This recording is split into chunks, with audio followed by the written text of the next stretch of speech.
ಅನ್ನೋ ಕಾರಣಕ್ಕೆ ಬಹುಶಃ ನಾವೆಲ್ಲರೂ ಈ ಥರ ಸೇರಿಸಿ ಮತ್ತೆ ಅದನ್ನು ಜನ ಮನವರಿಕೆ ಮಾಡುವಂಥ ಅಗತ್ಯ ಇದೆ ಅಂತ ನನಗೆ ಅನಿಸುತ್ತೆ.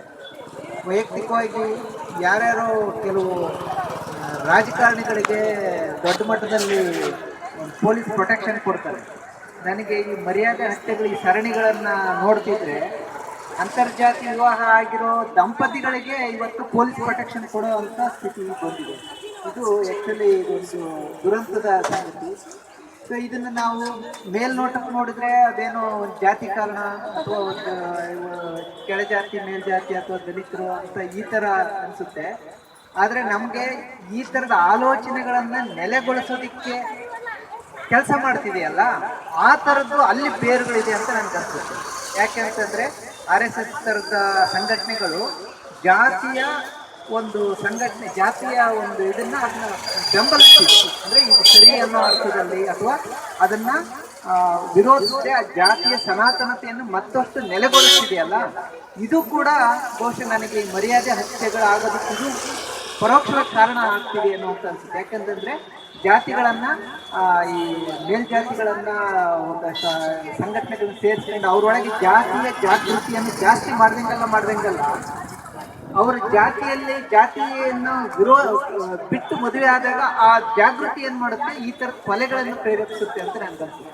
ಅಂದರೆ ಪರೋಕ್ಷವಾಗಿ ಜಾತಿಯನ್ನು ಗಟ್ಟಿಗೊಳಿಸುವ ಸಂಘಟನೆಗಳು ಯಾವುದಿದೆ, ಆ ಜಾತಿಯನ್ನು ಗಟ್ಟಿಗೊಳಿಸುವ, ಜಾತಿಯ ನಂಬಿಕೆಗಳನ್ನು ಬಲಗೊಳಿಸುವ, ಜಾತಿಯ ಮೇಲರಿಮೆಯನ್ನು ಬಲಗೊಳಿಸುವ ಯಾವ ಸನಾತನವಾದಿ ಶಕ್ತಿಗಳಿದೆಯಲ್ಲ, ಇದು ಕೂಡ ಪರೋಕ್ಷವಾಗಿ ಈ ಥರದ ಒಂದು ಮರ್ಯಾದೆಗೇಡು ಹತ್ಯೆಗಳಿಗೆ ಕಾರಣವಾಗಬಹುದು ಅಂತ ನನಗೆ ಅನಿಸುತ್ತೆ. ಸೊ ಈ ಅರ್ಥದಲ್ಲಿ ಇದು ನಾವು ಆ್ಯಕ್ಚುಲಿ ಸಂವಿಧಾನ ಮತ್ತು ಪ್ರಜಾಪ್ರಭುತ್ವ ನೆಲೆಯಲ್ಲಿ ನಾವು ನೋಡ್ತಾ ಇರೋಂಥ ಸಂದರ್ಭದಲ್ಲಿ ಇದನ್ನು ನಾವು ಮತ್ತೆ ಈ ಥರದ ಘಟನೆಗಳು ಮರುಕಳಿಸಬಾರ್ದು ಅನ್ನೋ ಅರ್ಥದಲ್ಲಿ ನಾವು ಇಲ್ಲಿ ಎಲ್ಲರೂ ಸೇರಿರೋದು. ಈ ಥರದ ಘಟನೆಗಳು ಮತ್ತೆ ಮರುಕಳಿಸದ ಹಾಗೆ ನಾವೆಲ್ಲರೂ ಕೂಡ ಜಾಗೃತಿಯನ್ನು ಉಂಟು ಮಾಡುವ ಅಗತ್ಯ ಏನಿದೆ ಅನ್ನೋದನ್ನು ಒಂದಷ್ಟು ಮನವರಿಕೆ ಮಾಡೋದಕ್ಕೆ ನಾವಿಲ್ಲೆಲ್ಲ ಸೇರಿದ್ದೀವಿ. ಸೊ ಇದು ಜಾತಿಯ ವಿಷಯ ನಾನು ನಿಜವಾಗ ಫೇಸ್ಬುಕ್ಕಲ್ಲಿ ಬರೆದ ವಿಷಚಕ್ರ ಹೆಂಗೆ ಬೇರುಗಳನ್ನ ನಾವು ಆ್ಯಕ್ಚುಲಿ ಎಜುಕೇಷನ್ ರೇಟ್ ಜಾಸ್ತಿ ಆದಂಗೆಲ್ಲ ಜಾತಿಯ ಇದು ಕಡಿಮೆ ಆಗುತ್ತೆ ಅಂದ್ಕೊಂಡಿದ್ವಿ. ಆದರೆ ಇದು ಎಂಥ ಎಜುಕೇಷನ್ ಅಂದರೆ ಇದು ನಮಗೆ ಸರ್ಟಿಫಿಕೇಟ್ ಎಜುಕೇಷನ್ ಜಾಸ್ತಿ ಆಗಿದೆ.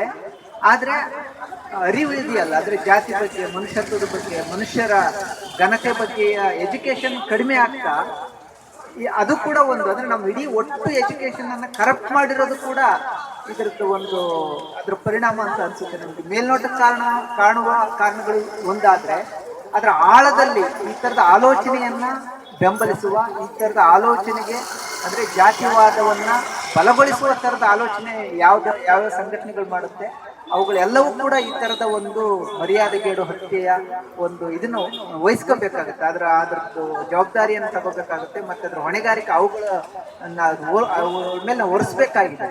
ಸೊ ಈ ಅರ್ಥದಲ್ಲಿ ನಾವು ಈ ಥರದ ಘಟನೆಗಳು ಮತ್ತೆ ಮರುಕಳಿಸ್ದಂಗೆ ಸಮಾಜದಲ್ಲಿ ಒಂದು ವೈಚಾರಿಕವಾದ ಒಂದು ಒಂದು ಜಾಗೃತಿಯನ್ನು ಮೂಡಿಸೋದಕ್ಕೆ ನಾವು ಕೆಲಸ ಮಾಡಬೇಕು ಅಂತ ಹೇಳಿ ನನಗೆ ಅನ್ನಿಸ್ತಾ, ಈ ಥರದ ಘಟನೆ ಮತ್ತೆ ಮರುಕಳಿಸದಿರಲಿ ಅಂತ ನಾನು ಎಲ್ಲರ ಪರವಾಗಿ ಆಶಯಿಸ್ತಾ ನಾನು ಮಾತನಾಡ್ತೀನಿ.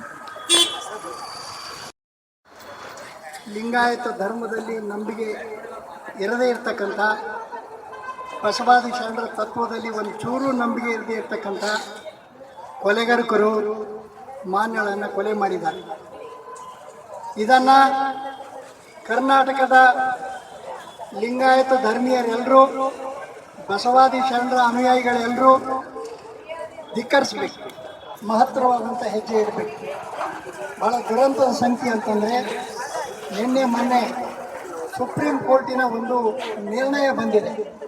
ಯಾವುದೇ ಒಬ್ಬ ಹೆಣ್ಮಗಳು ವಿಧರ್ಮೀಯರ ಜೊತೆಗೆ, ಅಂದರೆ ಬೇರೆ ರಿಲಿಜನ್ ಜೊತೆಗೆ ಲಗ್ನ ಮಾಡಿಕೊಂಡ್ರೆ ಆಕೆಗೆ ತಾಯಿ ತಂದೆಯ ಆಸ್ತಿಯಲ್ಲಿ ಹಕ್ಕು ಸಿಗುವುದಿಲ್ಲ. ನನಗನ್ನಿಸ್ತದ ಈ ತೀರ್ಮಾನ ಇಂಥ ಮರ್ಯಾದೆಗೇಡಿ ಹತ್ಯೆಗಳಿಗೆ ಇನ್ನೂ ಹೆಚ್ಚಿನ ಪ್ರೋತ್ಸಾಹ ಕೊಡ್ತದೆ. ಜೊತೆಗೆ ಯಾರಾದರೂ ಇಂಟರ್ಕಾಸ್ಟ್ ಮದುವೆ ಆಗಬೇಕು ಅಂತ ಮನಸ್ಸು ಮಾಡಿದ್ರೆ ಅವರನ್ನು ತಡೆಗಟ್ತದೆ ಅಂತ ನನಗೆ ಅನಿಸ್ತದೆ. ಇದು ಜನವಿರೋಧಿಯಾದಂಥ, ಚರಿತ್ರೆಯಲ್ಲಿ ಮಹಿಳಾ ವಿರೋಧಿಯಾದಂಥ, ನಮ್ಮ ಸಂವಿಧಾನದ ವಿರೋಧಿಯಾದಂಥ ಒಂದು ತೀರ್ಪು ಅನ್ನೋದೇ ನಮಗೆ ಬೇರೆ ದಾರಿ ಇಲ್ಲ. ಇಂಥವೆಲ್ಲವನ್ನೂ ನಾವು ಪ್ರಜ್ಞಾಪೂರ್ವಕವಾಗಿ ಖಂಡಿಸಬೇಕಾಗಿದೆ.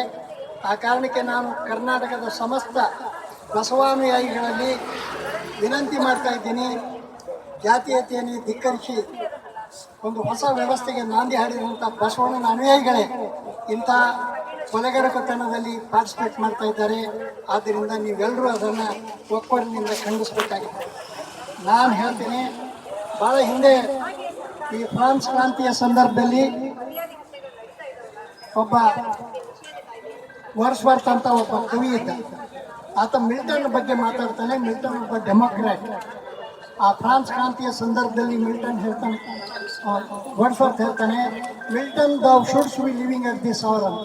ಓ ಮಿಲ್ಟನ್, ನೀನು ಈ ಸಂದರ್ಭದಲ್ಲಿ ಜೀವಂತ ಆಗಿರ್ಬೇಕಾಗಿತ್ತು.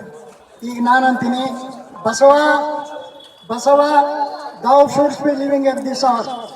ಯಾವ ಜಾತೀಯತೆಯನ್ನು ನೀನು ಧಿಕ್ಕರಿಸಿ ಹೊಸ ಸೈದ್ಧಾಂತಿಕ ನೆಲೆಗಟ್ಟಿನ ಮೇಲೆ ಹೊಸ ಸಮಾಜವನ್ನು ಕಟ್ಟಲಿಕ್ಕೆ ಪ್ರಯತ್ನ ಮಾಡ್ತಾ ಪ್ರಯತ್ನ ಮಾಡಿದೆಯೋ, ಸಾವಿರಾರು ಜನ ಜೀವ ಕೊಟ್ಟು ತಮ್ಮ ಪ್ರಾಣಾರ್ಪಣೆ ಮಾಡಿ ಈ ತತ್ವವನ್ನು ಉಳಿಸಿದರು.